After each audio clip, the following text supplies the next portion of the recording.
Hello guys, welcome to a new video. Today's video I'll be teaching you guys how this firing system works, or transistor thing. And hopefully by the end of this you will understand how this transistor works and how you can build one by yourself. Let's begin. Okay guys, so first things first, before we do anything, we have to understand our transistor here. Transistor of choice is the IRL Z44N. If you can see it there. Put this back right here. And this is a MOSFET. And it's used to control high voltages or high currents through things. So like, if you don't understand how transistors and MOSFETs work, here's the basics. You apply voltage to the gate, and it allows current to go through the source to the drain. Now this is just like a sink. So if, let's say I have a sink full of water, right? I fill there's water here. I fill the sink full of water, and then I open up the drain right here. I open up the hole that lets the water go through. That's the gate. That gate is the action of me opening up the hole for the water, the source, to go through and drain. So if I apply voltage for the gate, it lets current go through the source down to the drain right here. That's the basics of this MOSFET. Obviously, there's different current types, and there's a bunch of other complicated stuff. But that's the basics of what we're doing here. Now, this is the circuit that I built right here.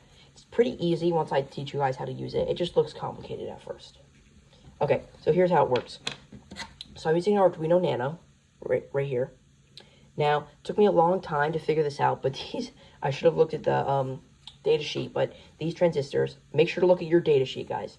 These transistors take 5 volts for the gate to fully open to let the source go through. Now, so if you can see here, these digital pins, you see digital 12, D9, D10, all that. That means digital. So I can write a script here that says fire this pin, and it will fire 5 volts for how long I say. Fire 5 volts through these cables right here, which then go to the base of the transistor. As you can see here, it goes to the base through this little orange wire. Remember that base is like opening up the drain. So since I opened it, it allows current, which is currently on the negative rail.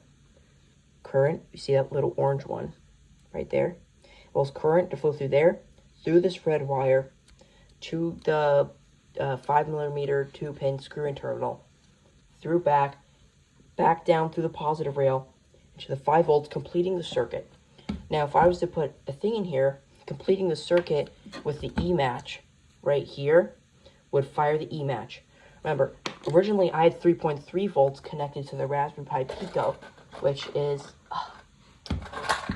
got one. This Pico right here, this usually is, I love these, because I know how to code in MicroPython.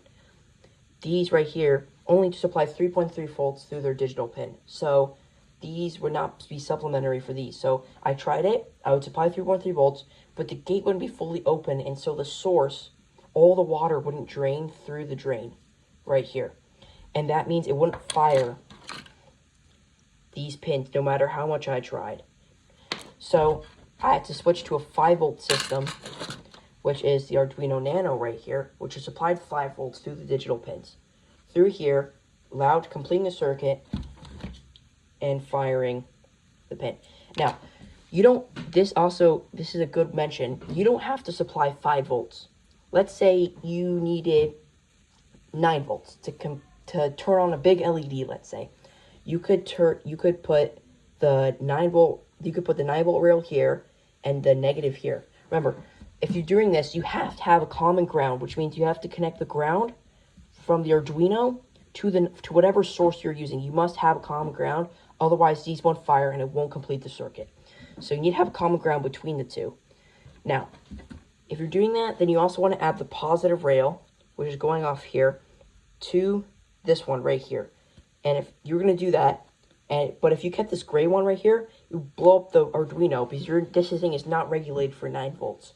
So you'd have to take this gray one out, put the 9 one here, and the negative rail right here. So positive 9 volts and negative if you wanted to do that. Anyway, hope you guys understood how this transistor works and how it fires this thing. Let me do a quick demo. Now, if you're curious, these LEDs right here are only to show when I fire the 5 volts through. It lights up the LED, only to show so I know it's working. For example, see if I plug this in, turning off the light. See? So now you can see it's firing that 5 volts through right here. And a restart, just like that. Okay, turning that off. Anyway, hope you guys understood how this transistor works and how to build an own firing system just like this. Have a good day, guys. Have a good one.